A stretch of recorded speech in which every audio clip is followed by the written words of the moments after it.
हरि ओम सदाशिवसमारम्भां शङ्कराचार्यमध्यमाम् अस्मदाचार्यपर्यन्तां वन्दे गुरुपरम्पराम्। श्रुतिस्मृतिपुराणानाम् आलयं करुणालयं नमामि भगवत्पादं शङ्करं लोकशङ्करं। शङ्करं शङ्कराचार्यं केशवं बादरायणं सूत्रभाष्यकृतौ वन्दे भगवन्तौ पुनः पुनः। ईश्वरो गुरुरात्मेति मूर्तिभेदविभागिने व्योमवद्व्याप्तदेहाय दक्षिणामूर्तये नमः। गुकारस्वन्धकारो वै ऋकारस्तन्निवर्तकः अन्धकारनिरोधित्वात् गुरुरित्यभिधीयते। ॐ सहना भवतु सहनौ भुनक्तु सह वीर्यङ्करवावहै तेजस्विनावतीतमस्तु मा विद्विषावहै। ॐ शान्तिः शान्तिः शान्तिः।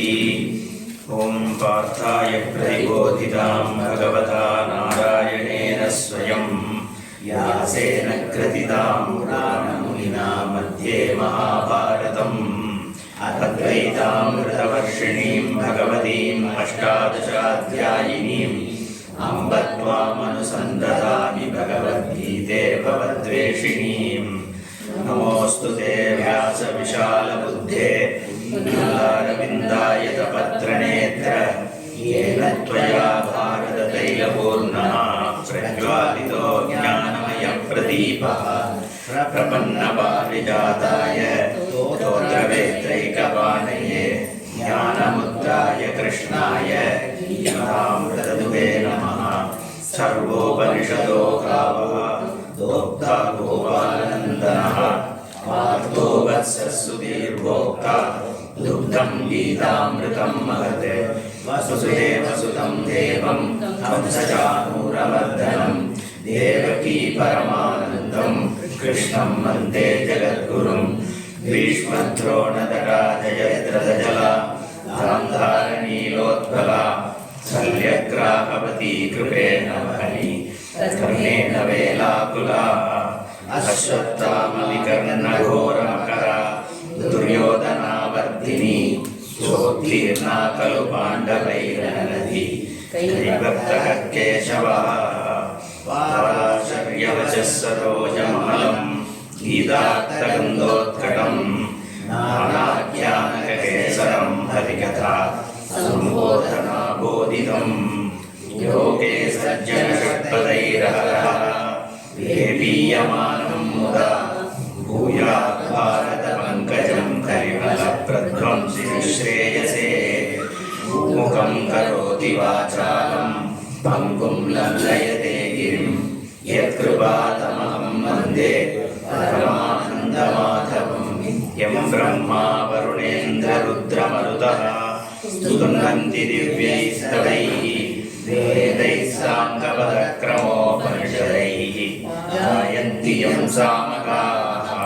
ध्यानावस्थिततद्गतेन मनसा पश्यन्ति यं योगिनः यस्यान्तं न विदुः सुरासुरगणाः। देवाय तस्मै नमः। अथ द्वितीयोऽध्यायः। संजय उवाच तथा कृपयाविष्टम् अश्रुपूर्णाकुलेक्षणम् विषीदन्तमिदं वाक्यम् उवाच मधुसूदनः। श्रीभगवानुवाच कुतस्त्वाकश्मलमिदं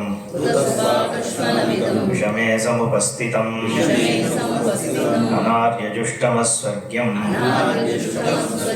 अकीर्तिकरमर्जुन। क्लैब्यम् आस्मकमः पार्थ नैतत्त्वय्युपपद्यते। क्षुद्रं हृदय दौर्बल्यं त्यक्तोत्तिष्ठ परन्तप।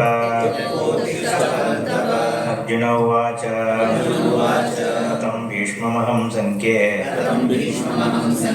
द्रोणं च मधुसूदन शिशुभिः प्रतियोत्स्यामि पूजार्हा परिसूदन हत्वा हि महानुभावान् श्रेयो भोक्तुं वैक्ष्यमपीह लोके तत्त्वार्थकामास्तु गुरूनिहैव भुञ्जीय भोगान् रुधिरप्रदिग्धान् न चैतद्विद्मः कतरन्नो गरीयः यद्वा जयेम यदि वा नो जयेयुः यानेव हत्वा न जिजीविषामः एव स्थिताः प्रमुखे दार्तराष्ट्राः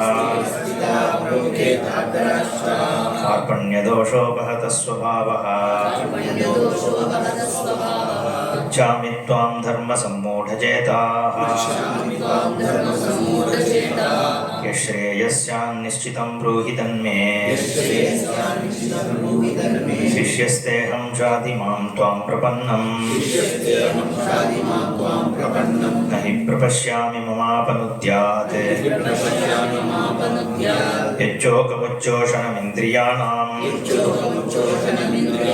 अवाप्य भूमौ वसपत्नवृद्धम् राज्यं सुराणामपि चाधिपत्यम्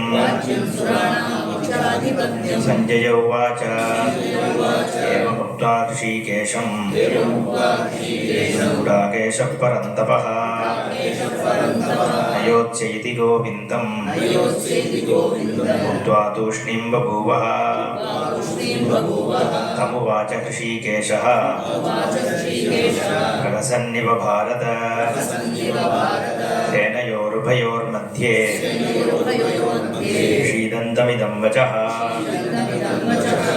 श्रीभगवानुवाच असोच्यानन्वसोचस्त्वं प्रज्ञावादांश्च भाषसे गतासु न गतासूंश्च नानुशोचन्ति पण्डिताः न त्वेवाहं जातु नासं न त्वं नेमे जनाधिपाः न चैव न भविष्यामः सर्वे वयमतः परम् देहिनोऽस्मिन् यथा देहे कौमारं यौवनं जरा तथा देहान्तरप्राप्तिः धीरस्तत्र न मुह्यति मात्रा स्पर्शास्तु कौन्तेय शीतोष्णसुखदुःखदाः आगमापायिनो नित्याः तान् तितिक्षस्व भारत यं हि न व्यतयन्त्येते पुरुषं पुरुषर्षभ समदुःखसुखं धीरं सोमृतत्वाय कल्पते नासतो विद्यते भावः नाभावो विद्यते सतः उभयोरपि दृष्टोऽन्तः नयोस्तत्त्वदर्शिभिः अविनाशि तु तद्विद्धि येन सर्वमिदं ततं विनाशमव्ययस्यास्य न कश्चित् कर्तुमर्हसि अन्तवन्त इमे देहाः नित्यस्योक्ता शरीरिणः अनाशिनो प्रमेयस्य तस्माद्युध्यस्व भारत येनं वेत्ति हन्तारं यश्चैनं मन्यते हतम् उभौ तौ न विजानीतः नायं हन्ति न हन्यते न जायते म्रियते वा कदाचित् नायं भूत्वा भविता वा न भूयः अजो नित्यः शाश्वतोऽयं पुराणः न हन्यते हन्यमाने शरीरे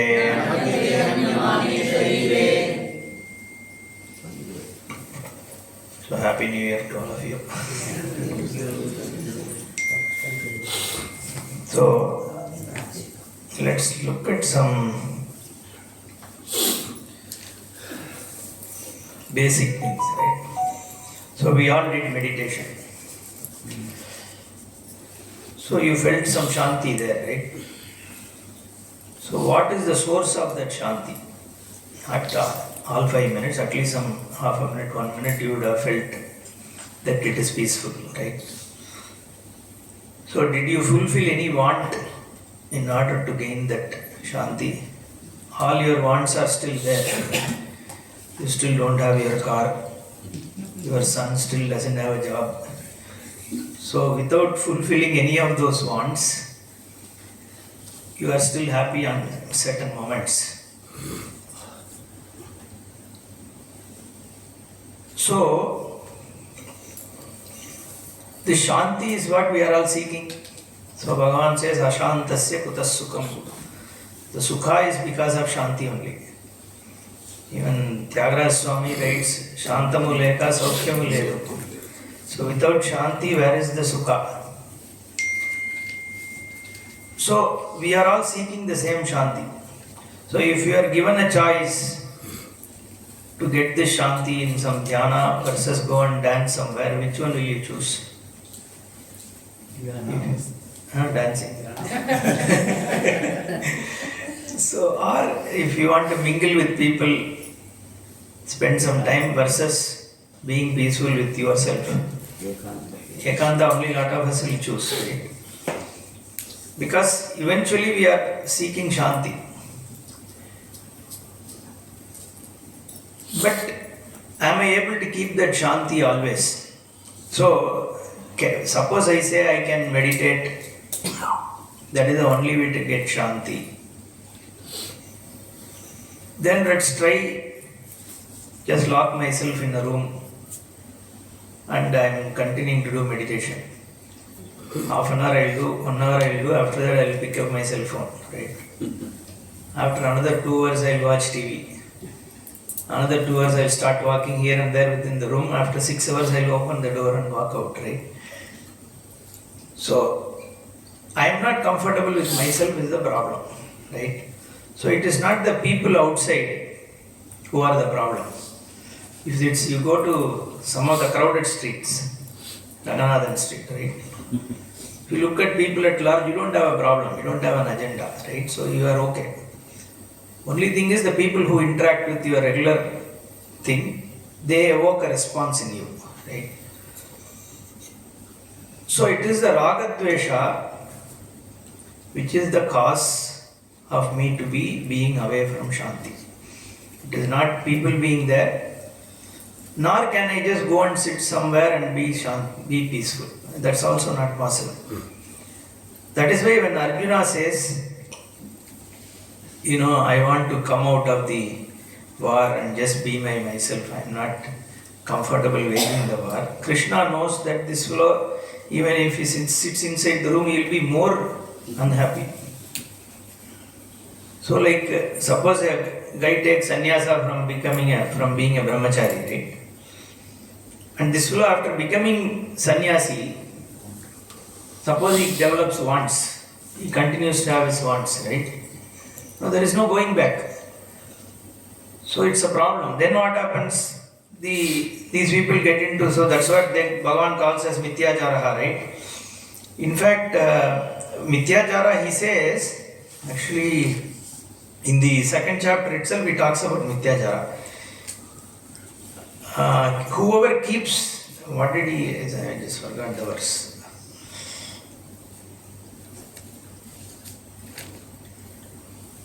Yes, okay, whenever I reach it, I'll tell you. So essentially what Bhagavan says there is, whoever doesn't do an action and just keeps thinking about things, doing only Manasa Vyapara, is a Mityajari. Okay. So that is not a solution. So you still need to be in field of action to actually grow out of it. So you need to grow out of things, right? So Swamiji gives a typical example. What is this growing out of something, right? As a kid, we used to have this Goligundu, pebbles. So as a 5-year-old or 4-year-old, I will play the pebbles. I'll have 10 pebbles, this Goli. You know that, right? In childhood we play this. So you have 10. So before you go to sleep, you will count there 10, okay? and then put it in a box, keep it under the pillow, because your brother or sister should not steal anything, right? And then you sleep. Then next day morning, first thing you get up, immediately you take it out to see if all the 10 are there, right? Like first thing we get up, we just immediately look at the WhatsApp these days, no? As though some Joe Biden is going to send us message. So, but it's a habit, right? But then slowly you grow out of this pebble thing. As you grow older, so you don't have to deliberately drop it, it automatically drops away, right? That Urvarukamiva Bandhanat, right? So you have to, it has to drop. So, but you can drop them only if you are in field of experiences. So if you have to grow out, you have to continue in your field of experience and then you have to grow from it, grow out of it. But just continuing in field of experience, keep doing the same thing, you are not going to grow out. So that is where Karma Yoga is introduced by Bhagavan. So you need to do it in a certain way that you get out of the Raga Dvesha. Okay, so neutralizing the Raga Dvesha is what is actually called Chitta Shuddhi. So neutralize, it's primarily is Chitta Shuddhi, but there could be also other kinds of pratibandhas which are possible, which is beyond even Raga Dvesha. That is why we say continue to do some religious things, right? So that whatever that vigna is there, pratibandha is there in terms of your papa, it gets removed. Okay.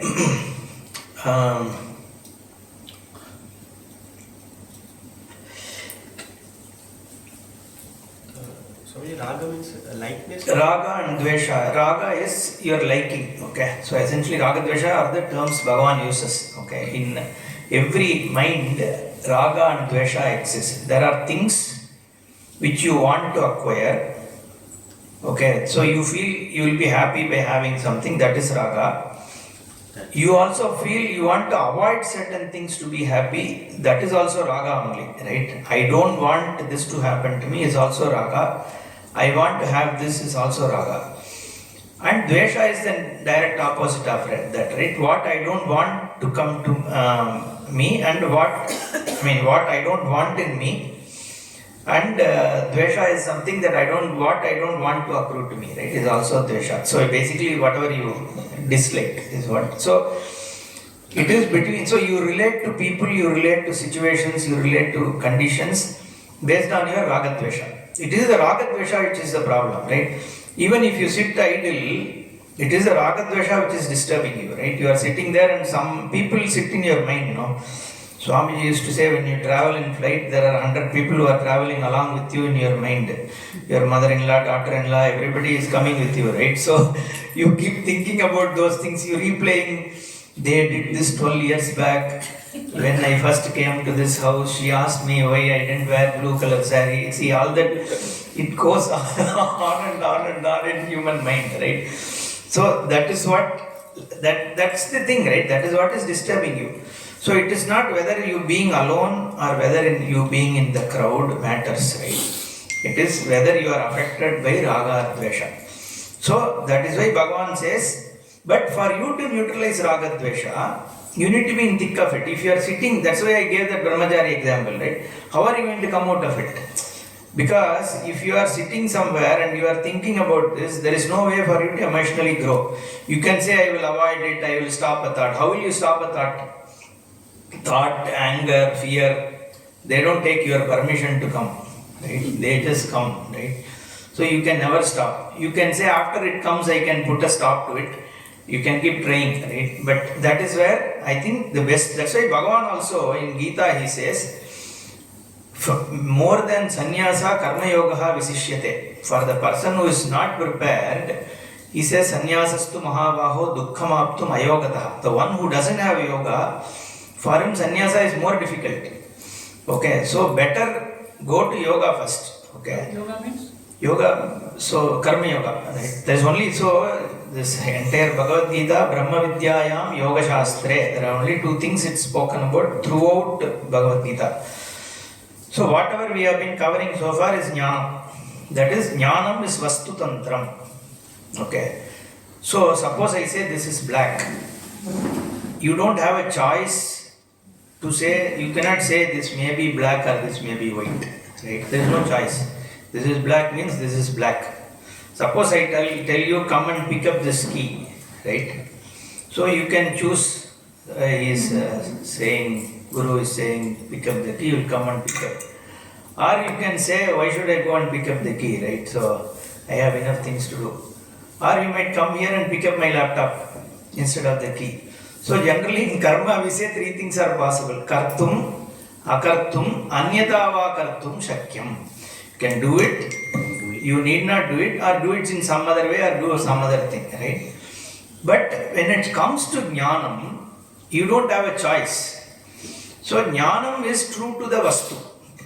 You cannot say for me the Brahman can be Sarvavyapi, for other person Brahman is Sri Krishna, for this person Brahman is Mahavishnu. You can't say that, right?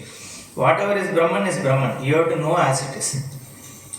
So that is Brahma Vidya. So the two things Bhagavan talks about. Brahma Vidya is knowing what exists as is. Okay, that is a jnanam and that is a goal. Because that jnanam is what is going to give you shanti. Yoga is to prepare yourself for that jnana. Like we said, the only pratibandha for the jnanam is your mind. There is nothing, no other pratibandha. Okay. Mind and anything which goes, even when we say there is some problem, some papa which is obstructing you, it is still obstructing you only in the form of your mind. That's not physical or anything we are talking about. So that means it needs a certain preparation, emotional preparation, okay, for you to gain this jnana. Because you don't need any mental disturbances, you should be able to focus on it. And when you focus on it, the knowledge has to click, right? That's the word I used, to click. Because it's Ishvara Prasad. So for that you need the preparation, which is what is called as Karma Yoga. So we use word like yoga, bhakti, everything is same. There's only Karma Yoga. The reason bhakti is there is because Karma Yoga means the fundamental of Karma Yoga is recognizing Ishvara. Without recognizing Ishvara, there is no Karma Yoga. Because some Ramakrishna Mission and Shivananda and all this, they say this 4 yoga, like Vivekananda said, right? Jnana Yoga, Karma Yoga, Bhakti Yoga, Raja Yoga and all that. So they say for the one who is intellectual, it is Jnana Yoga. So for someone who is emotional, it is Bhakti Yoga. Someone who is action oriented, it is Karma Yoga. And someone who is not good in any of 3, it's Raja Yoga, like that they say, right? So it's action means what? They say go and do service, social service. So go and serve needy people, all that. See, needy people is all fine, but that is not, so you should do. We are not denying people to do social service, but that is not Karma Yoga. If you want to do social service as Karma Yoga, do it recognizing Ishvara, right? This is my duty. I am being given to do this social service as a yajna for Ishvara. Okay. With that awareness, if you do social service, then it becomes Karma Yoga. Not like generally only doing social service without Ishvara recognition, it can't be considered Karma Yoga. Bhakti also is the same thing. See, a Bhakta also has to do action. No? How does one do action? A Bhakta doing action. Suppose one person does Bhakti. He sits in his puja room for 2 hours and does all puja, bhakti, he sings songs, all that. After the 2 hours, suppose he comes out and there is no Ishvara recognition in the actions he does, right? Then that is also not Karma Yoga. Because that doesn't, okay, eventually he may become a Karma Yogi, we are not debating that. But a Karma Yogi is, in every action you do, you recognize Ishvara. Then only he becomes a Karma Yogi, okay? So a Karma Yogi is a Bhakta, okay? A true Bhakta is a Karma Yogi. There is nothing called Raja Yoga. Raja Yoga, they say you do asana and pranayama and all that. So and that is also one way on yoga. So what they say. That also helps. See, why does pranayama help? All dhyana help? Because it helps you focus, it helps you stay in a place to listen to Shastra and all that. So that is what is yoga, right? So essentially, it is about removing ragadvesha. Okay. And to remove ragadvesha, what I say and Bhagavan also says is typically go for a path of least resistance. Right? That is better. Why I say Bhagavan also says this is, he uses the term like Swadharmam kirtim chahitva papam avapsisi. Here also he says. So if you leave the karma and run away from battlefield, so you will not only leave your swadharmam, their people will also tease you. You will lose your fame. Okay, and you will gain papa. So why is Bhagavan, when he is talking about Adhyatma Shastra, talking about fame and all that, who bothers about the fame? But the problem is, if you are disturbed in the society, right, all the time you are being teased, you lose fame, you are fighting with your family, then also you can't focus on this jnana, right? So better thing is, keep it, so you don't disturb your social situation, just change your understanding, right? Continue your shravanam, keep doing karma yoga, don't exhibit it. So that is what it means, right? Don't do anything which is so rash that that itself becomes a problem for you. So it is better that you keep it in a least resistive mode. Okay. Same for a jnani also, right? True jnani, why would he go and exhibit, right? He doesn't even need to teach or anything like that. So if situation demands, he or she will teach. Otherwise, see, these days some people want to set up huge ashrams. They want big following. I will change the whole world. You can't change anybody, right? Not even one day you can't change. If that person doesn't want to change, your wife also you can't change, right? It's a simple fact. Your husband also, you have been trying 25 years. One thing itself you can't change, right? So people change only if they want to change, right? So this I will change the world, I will create this Adhyatma, this thing. When Shankaracharya in his Bhashya, he says, only few people will come to this Shastra. That is how it was earlier, like we see today. So he says, in those times, only few people are coming to listen to Shastra in his own time itself. Okay, so we always think in those days things were better. Only now the world has got spoiled and all that, right? But you read, they also kept the same thing. I read somewhere, Archimedes or somebody has said, youngsters of these days are very bad. In those, he himself is 2000 years old, okay? But he writes the same thing, right? Every time the problems have remained the same. Okay, so there's no need. So jnani also doesn't need to exhibit, right? Because again people want pride. That becomes a samsara. There's one story. There was one guru and shishya. Okay, the guru, he taught shishya and he says don't have any bonding and all that. So all those things he taught, and then he went on a pilgrimage. Okay, the Shishya also was good. He was like, he left everything and he was there. Brahmachari said no. Generally also, he was like unattached from anything, he was there. Then he saw some rat running in the ashram. Okay. Then what happened, he tried to trap it, it didn't happen. Then he thought, okay, better get one cat.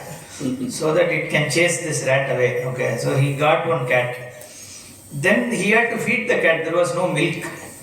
Then he thought, okay, let's get one cow. Okay, so that it can feed that thing, right?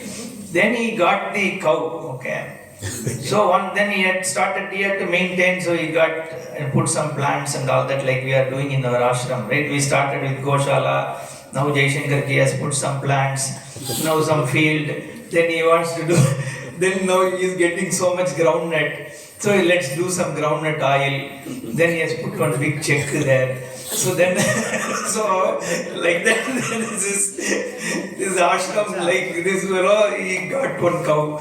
Then he got some things to feed the cow. Then cow put some more calves and all that. They also became cow. Then he got so much milk, he didn't know what to do, then he started selling. This guru came back and he saw there was a big factory going on there, right? He left one hut and went away. And then this is what happened. So that is samsara, right? So it keeps, So this guru going after name, fame and all this is always a problem. So that's why a jnani means he is not under a pressure to teach, to set up ashram or whatever, just keep a low profile. Then the problem is, this is another thing, right? A guru also, if guru goes and says that I am a jnani, I know, then people will say, no, you are not, because there is one statement. The one who knows says who knows doesn't know. And one who says who doesn't know, he knows. This is a problem, no? if I suppose everybody is saying I don't know, that doesn't mean everybody is a jnani, no, right? And if somebody knows, he is not going to go everywhere and say I know and all that, right? But he knows. Then why do we say the one who says he knows, he doesn't know, means who knows as an objectified thing. If he says I know this is Brahman, that person doesn't know. Okay, the one who knows Brahman knows it as all that is there. He doesn't say this is Brahman, right? That's what it means. It's not that a jnani doesn't know he is a jnani. That doesn't make sense, right? Whatever jnana you have, you know. You know that you know what sun is, you know what moon is, that you know, right? So it's not that the one who says doesn't know knows, okay? So that is another thing. Anyway, so the jnani doesn't need to exhibit. That's what I was trying to say. But the problem is then how do you, who want to seek jnanam, how do you determine who is a guru? Right? Who do I go and learn? Because a true jnani is not going to tell. And a jnani is not necessarily always in kashaya vastra, right? Not necessary. He need not have taken sannyasa. So that's why there are two nishtas Bhagavan talks about. For an ajnani, there are two things, right? Like we said, you work on your emotions. We just said raga dvesha, right? So you keep working on it because you are doing your karma, you are doing Ishwararpana Buddhi, you are getting maturity, you are neutralizing raga dvesha. At some point you can decide as a vividisha sannyasa that I will take sannyasa now. I am reasonably mature, or some guru tells you that okay, I think you are mature enough. No, why don't you now leave the karma and focus fully on jnanam, right? That is called vividisha sannyasa. So that is one lifestyle an ajnani can choose. Until then, there is this other lifestyle which is called the karma yoga, which is you are doing action and you are continuing to study this jnanam and growing emotionally. So these are the two nishtas Bhagavan speaks about, right? So jnani also there are two possibilities. So jnani is not dictated that you should do this or do that. The person may choose to just live as a grihastha. The person may choose to become a sannyasi. Depends on how the person wants to live, right? A jnani, he doesn't choose, but his instinct is just let me be in a nishta all the time. He will become a sannyasi and stay in a place. Or if he thinks that, okay, there is no point in disturbing, that is how his swabhavika pravritti is, he will just live like that, just in the world. The problem is, now what does this mean is, there can be an ajnani sannyasi, there can be a jnani sannyasi, there can be an ajnani grihastha, there can be a jnani grihastha. Now how do you choose who to go and study from, right? How will you know who is a jnani? If you are a jnani, you can understand from somebody what is talking, at least reasonably. 9 out of 10 cases, a jnani can say whether the other guy, when he speaks, he or she speaks, you can listen and then say, okay, this person seems to have a grasp of it, right? But you yourself don't know. Everybody looks a jnani. The one has maximum following and who can talk very well in a very colorful way. Is that how we choose a jnani? How do one find a guru? That is always a problem, right? That's why we said, I think that question also came. So we answered saying only Ishwar Anugraha is the only way, right? But Shastra says, Shrotriyam Brahmanishtam Gurumeva Abhigachyete. Okay. So Shrotriya and Brahmanishta is what is a Lakshana given. Okay. Make sure that person is from a Sampradaya. Okay. Also is a Brahmanishta. Okay. The one who has a Nishtha on Brahman. This is also a problem. How do I know whether somebody is a Brahmanishta or not? Okay. Maybe he'll be sitting all the time, but doesn't mean he's only Brahmanishta. He may be thinking of Virat Kohli's last century, right? So, how do you know he's a Brahmanishta? Okay. So, for that also, Pujya Swamiji used to say, see if the person has, what is the commitment this person has? Is that person after anything else?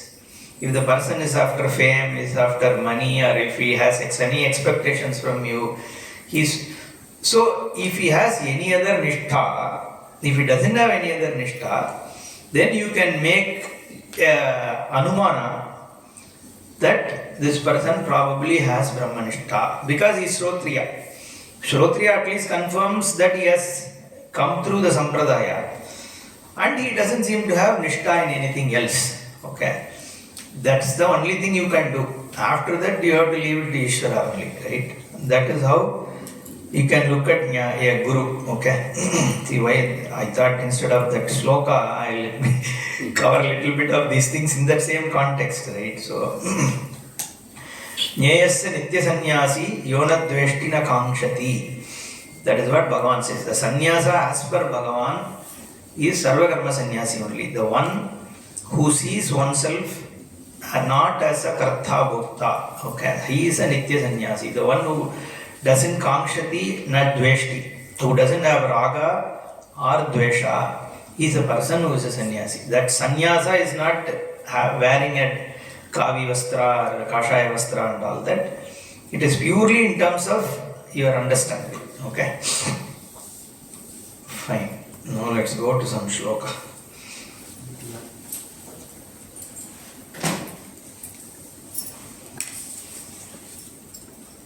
Veda vinashinam nityam yena majamavyayam katham sapurushah partha kam ghatayati hantikam. Okay, here Bhagavan says, the one who knows Veda, Yaha Veda, the person who cognizes Avinashinam, the indestructible Brahman, that which doesn't change, Nityam Brahma, the Brahman which is beyond time, which is unborn Ajam, which is Navyeti Avyayaha, the one which does not undergo any change or decline. The person who cognizes that Brahman, Purushaha, Katam Hanti Kam Ghateti. How does this person perform any action or consider oneself to be a subject of action? Now Shankara raises one important question here.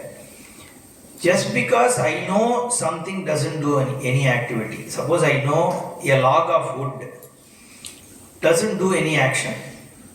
By knowing a log of wood doesn't do any action, doesn't make me actionless, no? So, just because Brahman doesn't do anything, he is Avinashi and all that, why should I be told that I also don't do any action? That's what this verse says. Any person who knows, who recognizes this Brahman to be actionless, why would that person perform any action is a question asked. By knowing something else doesn't do any action, like a wood, how can I become an actionless person? Is a question asked. Then Shankara answers saying, it is okay. See, this is like that question. No, I understand. Somebody asked this question this way. I understand Brahman creates the world, that's all fine. But practically what should I do, right? But the fact is, the Brahman creates the Jagat itself. You are referring to Brahman in third person, right? Now, Brahman as a Srishtikarta, you are considering it as a third person, is some Ishvara having created the Jagat. But the Brahman that is spoken about here is your own Swarupa. Then the understanding has to be, how does this Swarupa create the Jagat, right? Similarly, here also, Shankara says, when you say, you are right. When you say a log of wood doesn't do anything, you are, by understanding it, you don't become a person who doesn't do any action, that is agreeable. But here, this thing that we are talking about is your own Swarupa. When your own Swarupa is actionless, then the person who recognizes automatically becomes actionless, because that is what he identifies. So till he identifies oneself to be a doer, I am a doer. But the moment I recognize that I am the Sakshi, I am the Adhara on which all actions are taking place, once it is about where you identify yourself with. This word Atma is used by Shastra in many different ways. This body is considered Atma. The mind also sometimes is referred to as Atma. Then this Ahankara also is taken as Atma. Then finally you have Paramatma, which is the one on which all these other things rest. So it depends on where you locate your right. Okay. So when you have identified yourself with Paratma, then you are not a doer, so that is what is spoken about, is what Bhashyakara talks about. There is another objection which is raised. We will look at it and then we can probably stop today. The objection is, does this jnanam even take place? Somebody asked that question. So Shankara actually says, is a panditam manyaha. I'll read that. It will be very interesting bhashya. Which sloka? Number 21. 21. Veda vinashinam nityam. Okay. Tatra kechit panditam manyaha vadanti. Panditam manya is the person who takes himself to be a genius. That is literally what he says. He asks, okay, Janmadi Shadbhava Vikriya Rahitaha Avikriyaha Akarta Ekaha Aham Atma Iti na kaschid jnanam utpadyate Yasmin sati sarvakarma sanyasaha upadishyate. He says, no such knowledge takes place. What knowledge? That I am without any birth. Okay, and I don't undergo any change. Okay, so I am without avikriyaha, I am akarta, I am not a doer. Okay, that kind of a knowledge doesn't take place at all. Only if that knowledge takes place, all whatever you are saying is valid, right? What you are saying is predicated on you gaining a knowledge that I am an akarta. But then, how do you say that that kind of a knowledge is possible? Okay, it is probably not possible at all. Okay, this is a Vaidika who is saying this. On Mimamsa comes and says. So for that Bhashyakara answers, na najayate ityadi shastropadesha anarthakyat. If you believe in Shastra, the Shastra says najayate, namriyate, unborn, okay, undying. Unborn cannot be spoken about by as far as stone or something, right? It has to be about a human being. So if you say human being is unborn, it cannot be about body is born, right? It cannot be about mind also comes in time. So there should be something which is unborn. So, and that has to resolve somewhere. Also, since Shastra is explicitly saying najayate namriyate, you cannot claim that this jnanam is not possible. Okay, also he gives one more important point, right? He says, Yata cha Shastropadesha samarthyat dharma astitva vijnanam kartuscha dehantara sambandhi jnanam cha utpadyate tata shastrat tasya eva atmanaha avikriyatva akartrutva ekatvadi vijnanam kasman na utpadyate iti prishtavyaha te. See, you are saying there is dharma, punya papa, right? And you are saying there is next birth. You are saying you will go to heaven. On what basis are you making these statements? What is your basis? Whoever is Mimamsaka who is asking this question, what is the basis for them to say that this yajna gives me punya and I will go to Swarga? What is the basis on which you are saying that? Only Shastra, right? So when you say Shastra, from Shastra you are believing on rebirth, you are believing on Punya Papa, but this jnanam, Shastra is saying you will get it here and now. This doesn't need you to believe. It is a jnanam which Shastra is saying, it is provable here, right? So this is, Swamiji used to call this as a verifiable belief. So when you start believing this jnanam, it is a verifiable belief. You can verify it in your birth, in your life. Whereas Swarga or Punya Papa or next birth is non-verifiable belief. So you cannot, there is no way for you to verify. Okay, the only way you can verify is you have to die, right? So, and then you don't know, depending on where you land, then I thought it this way, but I got it wrong, right? So we don't know. Suddenly you die and then you end up in some other place. I thought Hinduism was correct, but neither Hinduism nor Buddhism nor Jainism, Christianity, everything seems to be wrong, right? So we don't know what we will end up with. Whereas this jnanam, it is saying right now here you are Brahman, right? So it is verifiable. Okay. So if you gain this jnanam, you can verify that. So that kind of a jnanam, he says, see, for all the other things you are willing to believe, you as a Mimamsaka, you are believing. That also because Shastra told you are believing. So this also Shastra explicitly says, first you can believe Shastra itself. Even if you don't, at least this is verifiable, right? You are willing to believe what is non-verifiable, but you are not willing to believe what is verifiable. That's what he says. So then he concludes, Karana gocharatvat iti chedna manasa eva anudrishtamyam iti shrutehe. That fellow asked this question, at least Swarga and all I can understand the description, okay? Because it is tangible. You are saying there are some big trees, then 72 hoors, all that, whatever that is, right? Depending on that each religion, whatever they say, it is understandable, right? My body will not have aging, I can understand that. Apsaras will be there, good, I can understand, right? But this is Karana, you yourself are saying it is not knowable, it is aprameyam, it is untouchable, it is unburnable, all these things. So how do I even believe this kind of a thing, right? At least that is Karana Gocharam. This is even not even believable, right? So Bhashyakara says, Shastra Acharyopade. This is where I tried to explain, I somehow wasn't getting the exact sentence. So he says, Shastra Acharyopadesha Shamadamadi Samskritam Manaha Atmadarshane Karanam. This also has a means to know. Just like all other things you are saying, your eyes and nose and ears can make you see Apsaras and Ramba and all that. Here also there is an instrument through which you can see this jnanam. That instrument is Shastra Acharya Upadishta. Okay, the mind which has gained the Upadesha through Shastra. Shastra always goes with Acharya, right? We don't say Shastra Upadesha, we don't say... Everywhere you will find Shankaracharya talks about Shastra, he will say Shastra Acharya Upadishtam.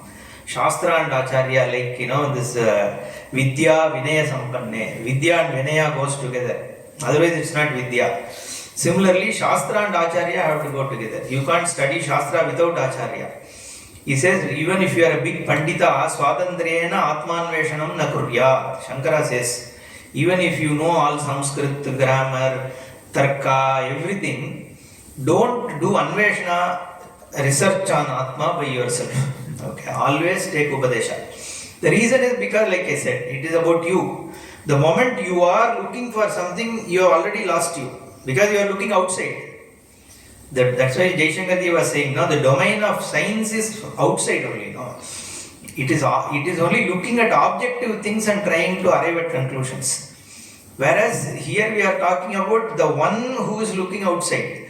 So for that one you only need mirror. Right? There is no way you can do an Atmanveshanam by yourself and gain this jnanam. It's impossible.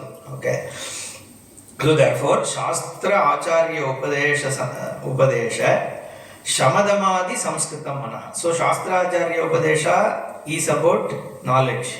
Samadamadi Samskritam Manaha is about emotion. So you need emotional growth and intellectual capability. Both are needed. So for intellect, this jnanam upadesha is there. For emotion, your yoga, bhakti, tantra, bhajan, whatever that is, everything is part of that. So that you emotionally grow further. Okay. So, Samskritam Manaha Atma Darshane Karanam Tatacha Tat Adigamaya Anumana Agame Chasati Jnanam Na Utpatyade iti Sahasam Yetate. He says Sahasam. What you are doing, you are just creating some kind of argument for the sake of it, but it doesn't have any substance to say this jnanam does not take place at all. Jnanam cha utpatyamanam tad viparitam ajnanam avashyam bhadate iti abhyupagantavyam. So the jnanam is not utpadyam, that's what we say. Especially this jnanam, it is not born. You already know. See, I don't have to show a new you to you. Okay.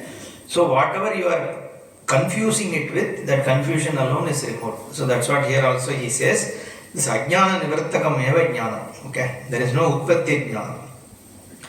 Tascha ajnanam darshitam hantaham hato asmi iti ubhau tauna vijanitaha iti atra cha atmanaha ananakriyayaha kartrutvam karmatvam hetukartrutvam cha ajnanakritam darshitam. Okay, therefore Atma as a doer. See, all these are momentary roles. I am a father. So, father is me, but I am not the father, because father is a role, right? Which is incidental.